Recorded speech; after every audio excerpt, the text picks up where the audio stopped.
Hello, everyone, and welcome to another edition of NASCARFemale.com's live webcast, The Burnout, with myself, Kimberly Grace Bowman, the OFR for the number 24 of Chase Elliott, and my co-host, Emily Luther, the OFR for the number 21 of Ryan Blaney. We're coming out of Atlanta this past week, which I may say was a very interesting and exciting race. We'll get into that in a minute. Congrats to Keselowski on the win, which was earned.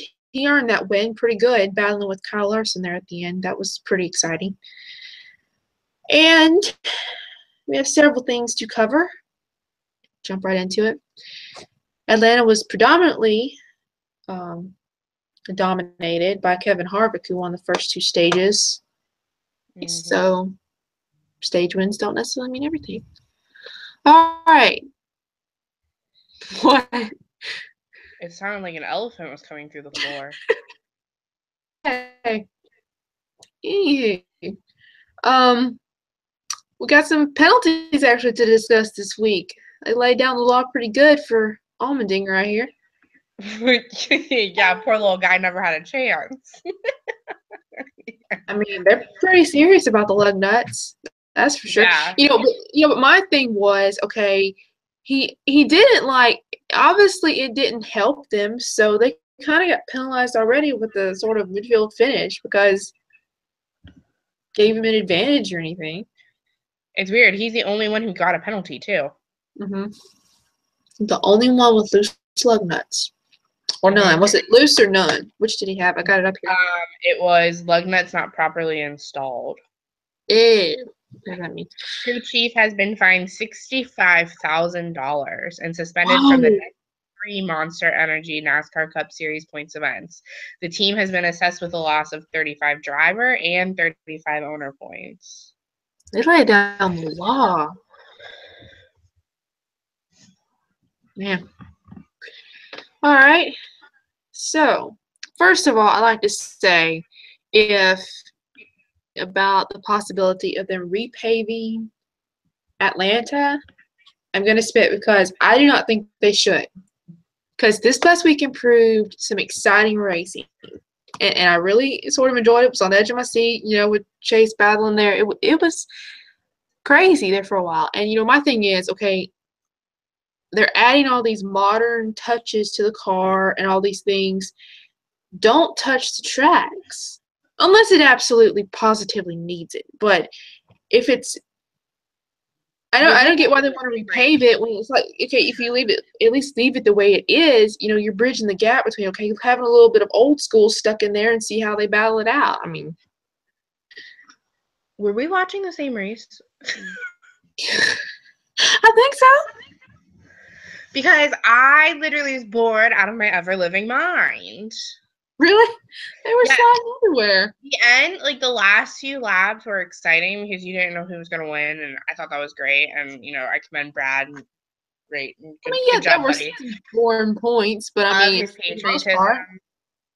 Brad Keselowski is so patriotic. I love him. He is. When it comes to that. Kudos to him. He's arrogant, and he's kind of hard to, deal with, but he's gotten better, though, I will admit.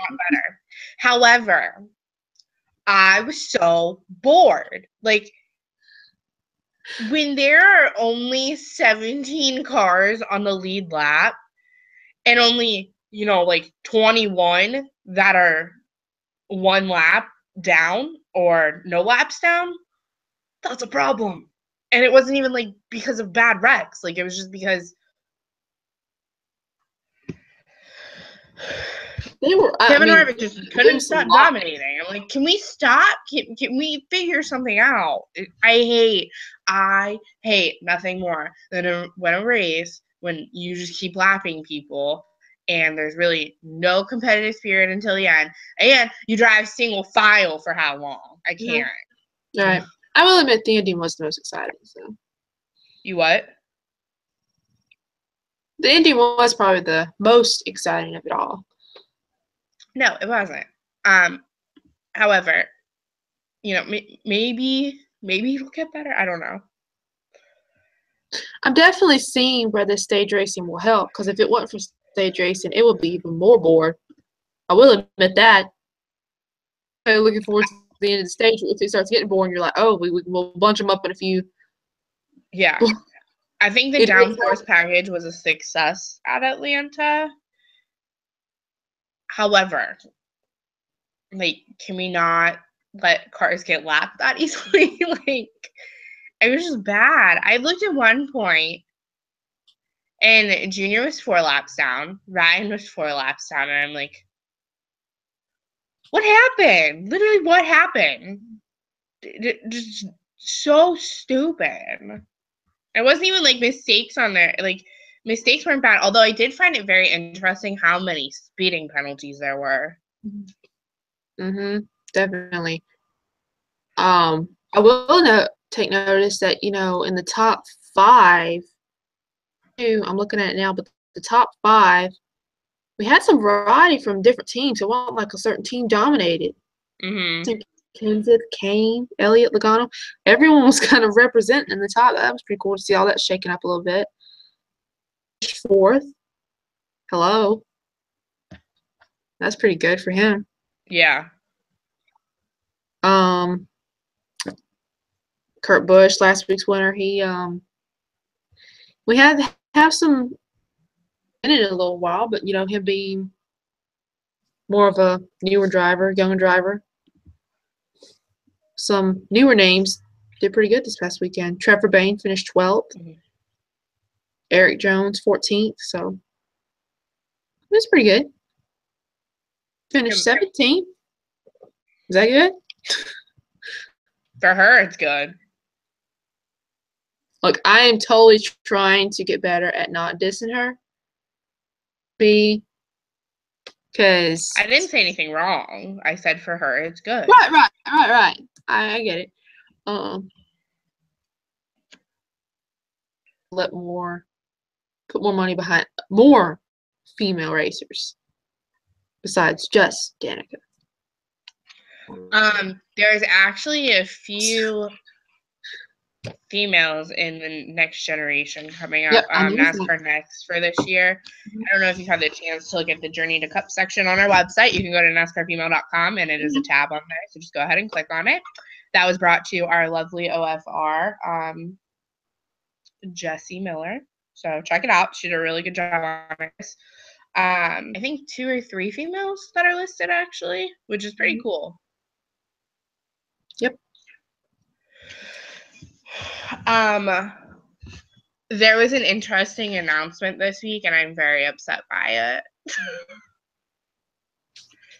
Spit. Charlotte is contemplating using their road course for 2018. Okay. I didn't even know they had a road course. So the way that, if you look at the map of Charlotte, and the map that they've drawn No. Yes, I do know that. Yes, I did know that. Yeah. I did know that. So they have it. I don't think it's a good idea. It would be a little odd. I mean, because doesn't it run through the infield? Yeah. Like, hello, how are you going to work that during a race? I think it would be interesting for the fans that are there, because, like, yeah, they're just racing RV.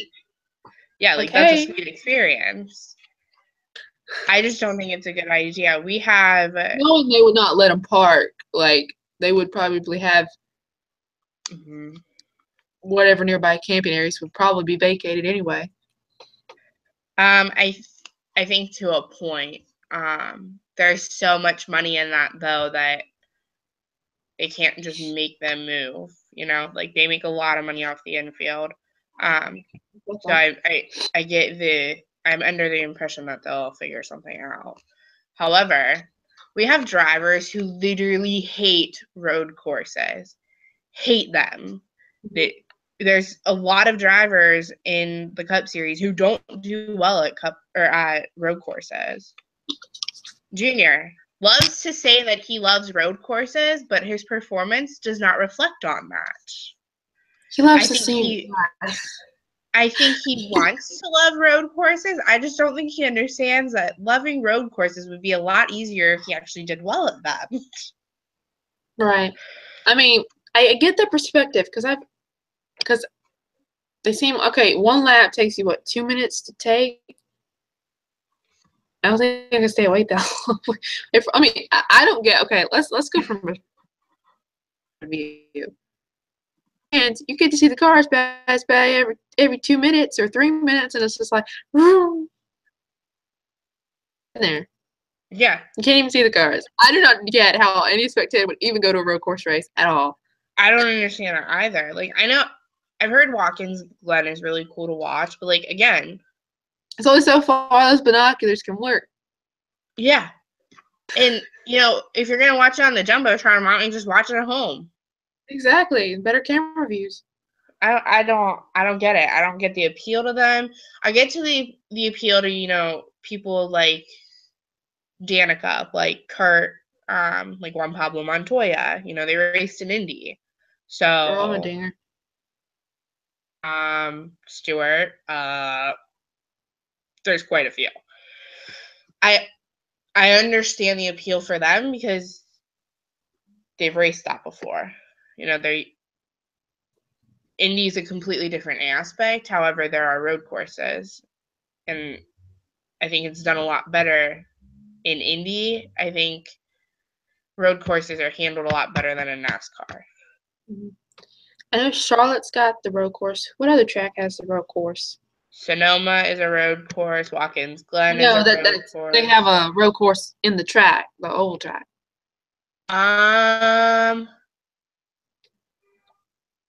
I know my dad can answer this question for him, but he's not here. Help me right now. I think there's like 3, actually. It sounds right. I'm just not putting a finger on which ones. Daytona doesn't have it, does it? I don't think so. No. They do have a giant pond, though. They should do water racing on the pond. I'm looking.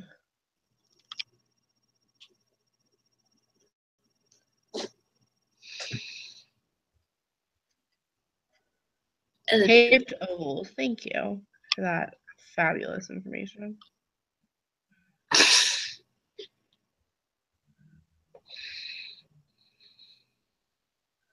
Road courses. They may not give you the. Are you on NASCAR side? No.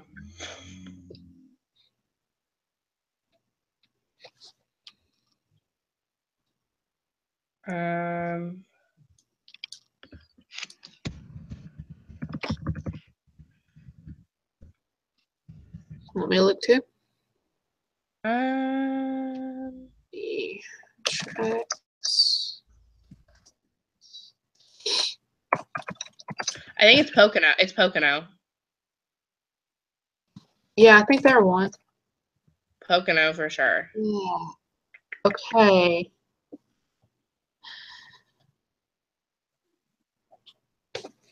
Indy, silly.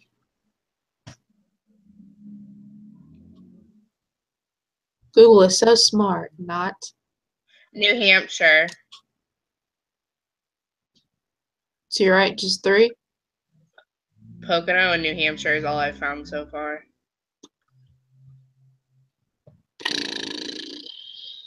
And Google's not helping me any, so I take your word for it. Indy does too.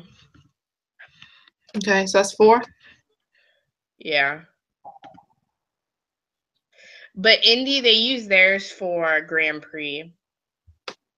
Right.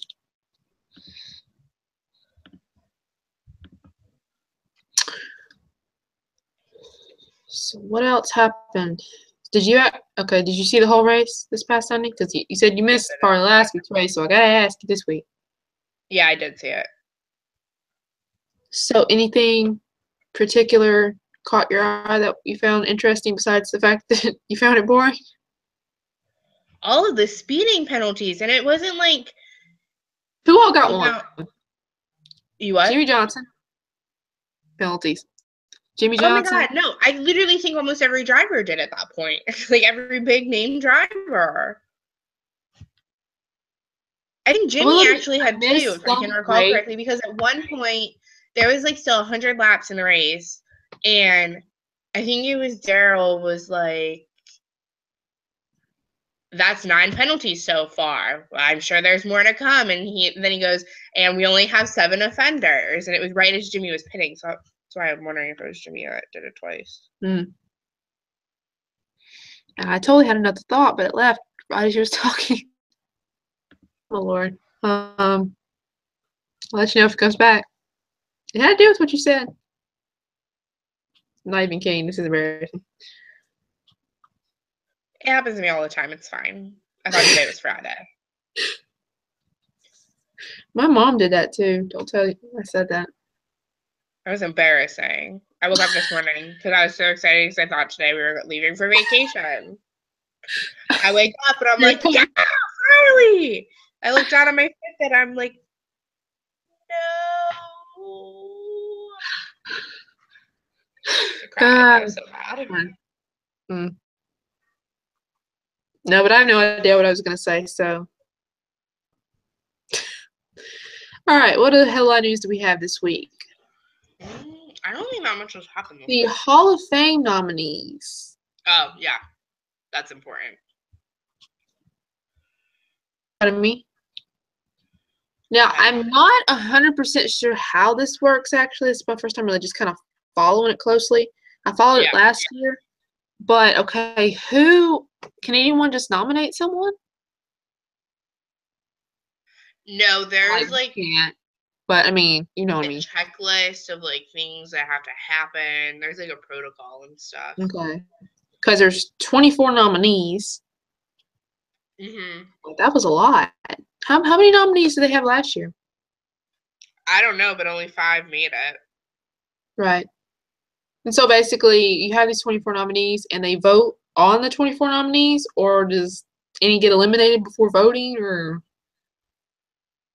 I'm not really sure how it works. Okay. All right, but I'm just going to name off all the nominees so everyone knows. Then we can discuss. Davey Allison, which is a name that I'm wondering why he's not already in the Hall of Fame. There's a few when I was really.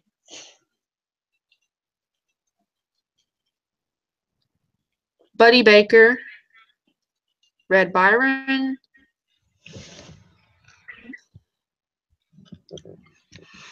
my internet's slow. Come on now. Shoot, I skipped one. It's that slideshow thing. Red Farmer. Come on now. Ray Fox. Which I guess it'd be about time for him to be there. Ron Hornaday. You missed quite a few. Okay, I hope I said this right. Alan Kulwicki. Alan Kulwicki. Okay, I got it right. Yes. Bobby Labonte. Herschel McGriff. Roger Penske. Larry Phillips. Jack Roush.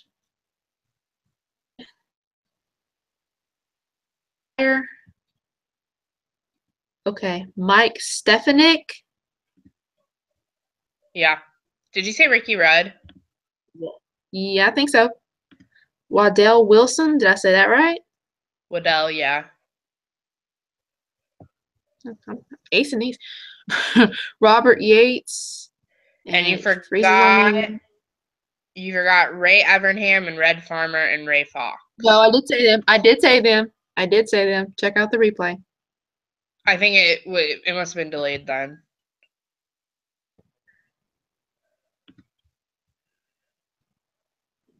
Jim France. And then the 5 nominees for the Landmark Award. Oh my goodness. There's okay. Janet Guthrie is a nominee. Wow. Cool. # girl power. Yes. Why isn't she already in the Hall of Fame?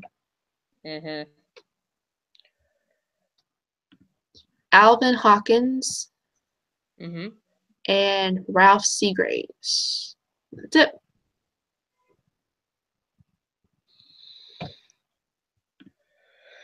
It'll be interesting to see who they pick. And how does that happen? We need to figure that out. We're just coming to y'all with all sorts of information because we don't know nothing. Mm-hmm. See, let's just Google how.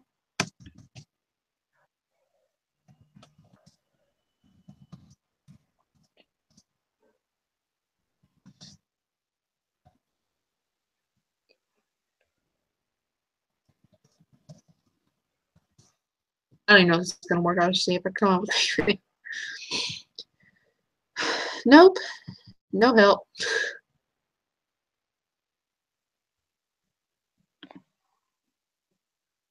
Oh.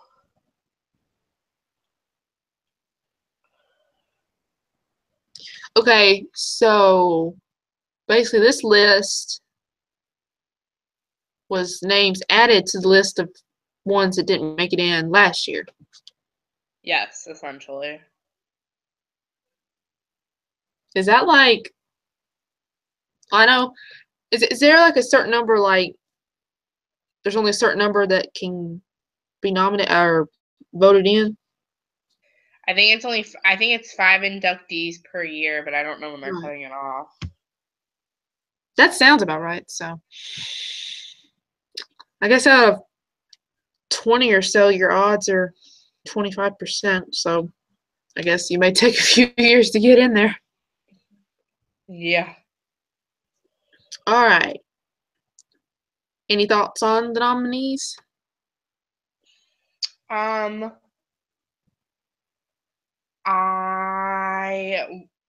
am in the same boat with you. I was surprised that they weren't, or if there were a few that weren't already added, like Davey Allison. Like, names you're like, wait a minute. I guess there's some names you hear and you think, okay, they're in the Hall of Fame now, right? And you're like, why not? Alan Kowicki's another one. Like, well, I'm scrolling through the photos and there's a lot of black and white ones, and I'm thinking, these are old photos, man. Why? I mean, well, they did start the NASCAR Hall of Fame like not that long ago.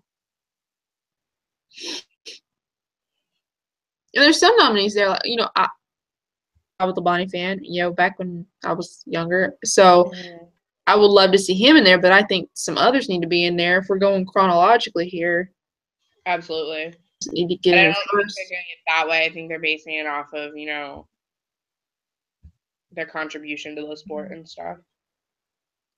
How about honoring their legacy too? I mean, like, I have no problem with Joe Gibbs and these others car owners getting into there. Fine, I have no problem with it because they're big names in the industry. But we got some people to honor their legacy a little bit here. I saw that name. I don't know what my face looked like because I wasn't looking at the screen, but like first woman to compete in NASCAR here. Hello. I'm surprised. That really surprised me. I mean, her name, she wasn't already in there.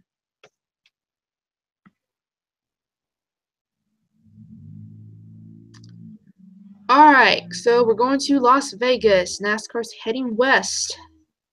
NASCAR also just announced today that Las Vegas will be the first speedway to host 2 full weekends in a season. So all 3 series will be in each race weekend at Las Vegas, which means Kentucky sadly was eliminated from Xfinity for this year in the fall. And that may have actually been a cool race to go to because it's pretty cool. Well, that was okay, my first race. Let's address that real quick. Okay, as y'all know, the drivers who compete in the highest series, the Cup Series, are only allowed a certain amount of races to compete in Xfinity and trucks, which, of course, to us was a pure delight to hear. But what I don't understand is how the drivers are deciding to use them all up these first few races. Now, partially I do get it because, okay, as you're getting closer to the playoffs, which I hate using that word, but as you're getting closer to that, you know, you want to focus more on, I'm sure they're thinking about centering their focus more on the chase and all that. So that part of it makes sense. Another part of it, too, is sponsors. True. But it seems like they would, or I don't know, unless they get theirs over with and then someone actually can make a name for themselves in the car for the rest of the year. I don't know. I was pretty mad because Joey and Brad have both raced in the 22. I know. I'm thinking, okay. I was looking forward to this year, not having to see as many Cup drivers in the other series. What are y'all doing? This was out of the plan. I think their intentions were good. However, there's a very, very gray area because it said 10 races, but it didn't say whether or not it was in one series or two, because now you have all the Cup drivers going to race in the Truck Series. Okay, ho. I thought it was 10 per series. Is it 10 per series? That's what I've been thinking. That's what I thought too, but there was Let's some see. questions about it that I had seen. People were asking about. Yeah.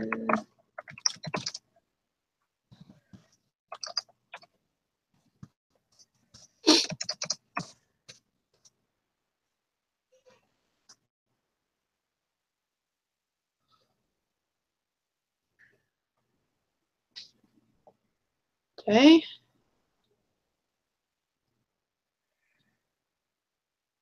Let's pull it up.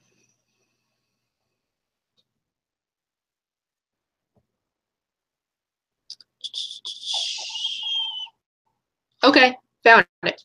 Beginning next year, which is this year, the rule parameters will limit Cup Series drivers with more than 5 years full-time experience to a maximum of 10 races in the NASCAR Xfinity Series and 7 events in the Camping World Truck Series. Okay. Article says. A lot better. That's what I've been thinking. I was thinking like 10 both, but it's 7 and 10. That makes sense because the Truck Series is shorter, so. Yeah, I think we only raced like 26 races. Simplify our e-commerce. We can focus on bigger issues like our passive-aggressive environment. Sorry. That scared me.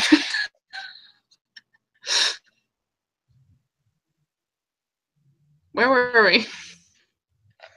I think we were talking about this coming weekend. What do you think? What do you foresee happening? Right. I don't know. Of course, not still seeing how the stage racing plays out. I'm drawing a blank. I have my pick for this weekend, so I'll patiently wait while you're thinking. Trying to get. Still maneuvering this new NASCAR side.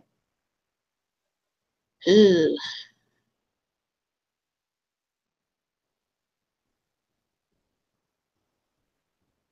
Come on now. Stand by. I was trying to figure out who won last year. Do you remember without me having to maneuver this side? I think I do actually. Hold on.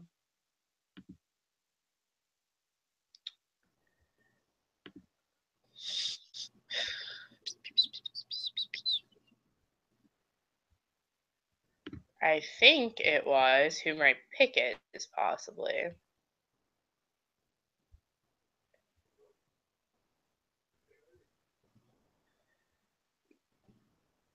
No, it's not my pick, but it was Brad Keselowski. Okay.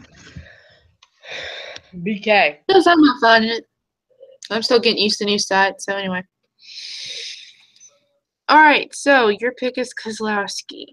No. No? I said it wasn't my pick. I thought it was, but it was not my pick. Sorry. No, my pick, which don't fall off of your chair, my pick is Rowdy.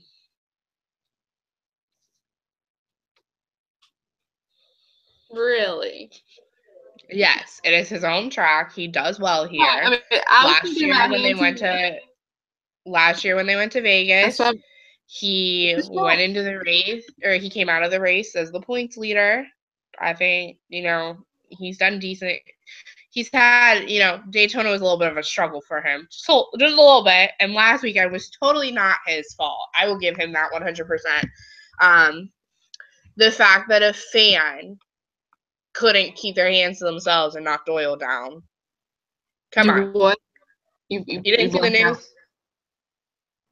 I don't know exactly what happened, but a fan was in the garage. They had a hot pass, and they were being reckless and knocked oil all over Kyle's tires. Spit it And out. I was like, well, you know, that sucks. Like, it's rowdy, so, like, I'm trying not to laugh, but, like, at the same time, it sucks really bad because NASCAR only lets you have so many tires per race now. And you're sure they didn't do it on purpose. Check and see what gear do they have on. Who are they supporting? No, I'm just kidding. I just, like, couldn't help but feel like, you know, that could potentially screw over, you know, more fans come time for the future. So, Yep. I think Roddy's had a rough few weeks, and I think Vegas is his home track, and he normally does well there, so I'm going to go with him. I think I'll go with him too. I was actually thinking about that before you said he was your Kurt pick. Busch was the pole, based on last year, Kurt Busch was the pole leader, and then Keselowski won. Or the pole winner, my bad. Yeah, Keselowski not do too bad there. Yeah, Keselowski normally does good there. Right. But I don't want to go with Keselowski, even though he's not too bad, but I'd rather go with Joe Gibbs. Fair enough. Understandable. All right. Have we covered all our bases for tonight? I think so. All right. Well, are we doing the giveaway this week, or is that still delayed? Check out NASCARfemale.com's Twitter for more information. I do not think so. Don't forget to head to NASCARfemale.com, and if you haven't already, signed up for our lucky, of which I've been meaning to send out a batch this week, and it's been delayed for foreseeable. I was going to get out today, but some things changed. I wasn't able to. I got mine. Do what? You got yours? Mm-hmm. Okay. All right. So if you want to participate, just go to NASCARfemale.com and fill out that information, and we'll get a postcard right out to you with your number. You only have to do it once unless you lose it, and we'll send you another one with the exact same number. Don't forget to go to NASCARfemale.com. Check out all the wonderful articles that our wonderful ORs. I think I've been saying OFR. I said OFR from the beginning of this broadcast, and I apologize. It's OR. Official I did reporters. Yeah, I did it. Sorry about that. Official reporters. That's what we're called now. So go to the website. Check out all the wonderful articles. I got a new one up. Do you have a new one up yet? Working on it. I'm thinking about doing a new pattern of like every 2 weeks and combining 2 races into one article. That's what I'm doing currently. I just work has been swamped this week, so I haven't had a chance to get it actually up. So go to the website, check all those out. Follow us on Twitter, Facebook, channel, so you don't miss the webcast, and have fun watching Las Vegas this weekend. We will see y'all back right here next Thursday at 9 p.m. Eastern Time. Kimberly will see you back here next week. I will not. I will see you all in 2 weeks. Will not. Okay. Then we may have a replacement. Maybe we can get one of our wonderful official reporters maybe to join me. Or y'all could just watch me and deal with me yapping. I'll yap for a whole hour if y'all want. Come on. No, but I'll see what we can do, and we'll have fun again next week at the same time, 9 p.m. Eastern Time, right here on NASCARfemale.com's YouTube page. So thank you all for watching, and have a great rest of your night. Night, y'all.